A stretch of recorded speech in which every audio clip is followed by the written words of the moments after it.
Perkenalkan, nama saya Bayu Karunia Samasta Putra dengan NIM 11911110029. Saya dari Prodi Fisika. Assalamualaikum warahmatullahi wabarakatuh. Perkenalkan, nama saya Bella Putri, NIM 119110022 dari Program Studi Fisika Angkatan 2019. Perkenalkan, nama saya Divani Alsa dari Sasmito, NIM 1911050 dari Prodi Fisika. Assalamualaikum warahmatullahi wabarakatuh. Saya Luhut Rasul Arwasa Putra dengan NIM 119110055 dari Prodi Fisika 2019. Perkenalkan, nama saya Markus Mario dengan NIM 119110037 dari Program Studi Fisika. Assalamualaikum warahmatullahi wabarakatuh. Perkenalkan, nama saya Naufala Abian dengan NIM 119110053 dari Prodi Fisika. Saya Reza Eliasa Fitri, NIM 1191101 dari Prodi Fisika. Perkenalkan, nama saya Nifla Kurniati, NIM 119330093 dari Program Studi Teknologi Industri Pertanian. Perkenalkan, nama saya Reni Setiawati, NIM 119330083 dari Prodi Teknologi Industri Pertanian. Pancasila adalah ideologi dasar dalam kehidupan bagi negara Indonesia. Ideologi merupakan suatu ide atau gagasan. Pancasila sebagai ideologi berarti Pancasila merupakan landasan atau ide atau gagasan yang fundamental dalam proses penyelenggaraan tata pemerintahan suatu negara. Mengatur bagaimana suatu sistem itu dijalankan. Kemudian Pancasila tersusun dari 5 sendi utama, yaitu ketuhanan yang Maha Esa, kemanusiaan yang adil dan beradab, persatuan Indonesia, kerakyatan yang dipimpin oleh hikmat kebijaksanaan dalam permusyawaratan perwakilan, dan keadilan sosial bagi seluruh rakyat Indonesia. Kemudian terdapat beberapa kasus yang mengancam kedudukan Pancasila sebagai dasar negara, yaitu pada sila pertama ketuhanan yang Maha Esa. Kasus yang menyangkut di sila pertama Pancasila ini ada berbagai macam. Salah satunya adalah kasus pembakaran tempat ibadah seperti gereja dan masjid. Tentunya hal ini sangat mengusik kita karena akan menimbulkan perpecahan yang besar. Juga sikap anti toleransi semakin meluas. Tindakan ini menunjukkan bahwa oknum-oknum yang membakar dan menghancurkan tempat ibadah sudah tidak ada lagi rasa toleransi dan menghargai antar sesama. Kasus ini dapat terus berkepanjangan jika masyarakat tidak mau untuk toleransi antar sesama. Di sini saya akan menyampaikan permasalahan pada sila kedua, yaitu kemanusiaan yang adil dan beradab. Nah, kasus yang menyangkut sila kedua Pancasila yaitu terjadi pada kasus pembunuhan yang motifnya hanya demi kepentingan sendiri. Kemudian banyak orang yang sudah tidak tahu arti dari nyawa seseorang dan melakukan pembunuhan dengan cara cuma-cuma. Kemudian hal ini tentunya sangat bertentangan dengan norma sosial dan juga Pancasila. Pelaku kejahatan tersebut sudah tidak memiliki peri kemanusiaan dan tidak menganggap pentingnya nyawa orang lain. Bahkan anak kecil pun menjadi korbannya. Dengan adanya kasus penculikan anak-anak kecil dengan tujuan menjual organ-organ tubuhnya dan mendapatkan uang yang banyak dari hasil penjualan tersebut. Anak kecil juga dipekerjakan secara paksa sebagai pengemis. Padahal, tidak seharusnya anak-anak melakukan hal tersebut. Tingkat kejahatan di negara ini sudah semakin parah dan berbahaya. Sila ketiga.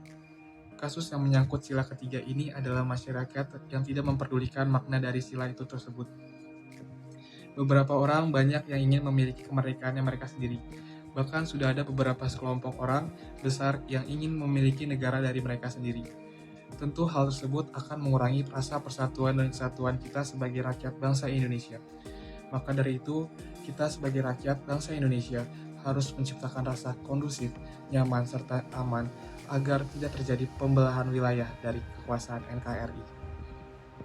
Di sini, saya akan menjelaskan contoh kasus dari sila keempat. Sila keempat adalah kerakyatan yang dipimpin oleh hikmat kebijaksanaan dalam permusyawaratan perwakilan. Contoh kasus dari sila keempat ini adalah korupsi. Korupsi adalah tindak kejahatan dilakukan oleh para pejabat negara atau para petinggi negara, di mana korupsi dengan cara mengambil uang negara yang harusnya digunakan untuk pembangunan negara. Tidak memandang lembaga besar atau kecil dalam kasus korupsi ini. Korupsi dapat terjadi di mana-mana. Hal ini dapat menyebabkan tingkat kesejahteraan sosial dan para pelaku korupsi dapat melanggar norma sosial di mana mengambil hak orang lain tanpa merasa bersalah. Jika hal ini terjadi terus-menerus, dapat merusak sistem negara secara perlahan. Sila kelima, keadilan sosial bagi seluruh rakyat Indonesia. Kasus yang menyangkut sila kelima ini yaitu kurang adilnya penegak hukum di Indonesia yang melakukan tindak pidana korupsi dan ditangkap lalu diadili. Namun ada beberapa kasus di mana pelaku tindak pidana korupsi mendapatkan keringanan yang berlebihan yang tidak sesuai dengan hukum yang berlaku. Sedangkan masyarakat miskin yang melakukan tindak pidana ringan dihukum seberat-beratnya. Ini adalah salah satu bentuk ketidakadilan dalam hukum, juga hukum di negara ini masih belum kuat. Pada nyatanya, hukum masih dapat dibeli dengan uang. Itulah mengapa semakin banyak pelaku korupsi di negara ini, mengingat bukan hanya untuk dirinya sendiri, tapi karena mereka tahu bahwa hukum di negara ini masih lemah, sehingga mereka berani melakukan hal tersebut. Pancasila juga merupakan ideologi terbuka, yaitu menyerap nilai-nilai baru yang dapat bermanfaat bagi keberlangsungan hidup bangsa. Namun di sisi lain, kita harus berwaspada terhadap ideologi yang masuk ke Indonesia.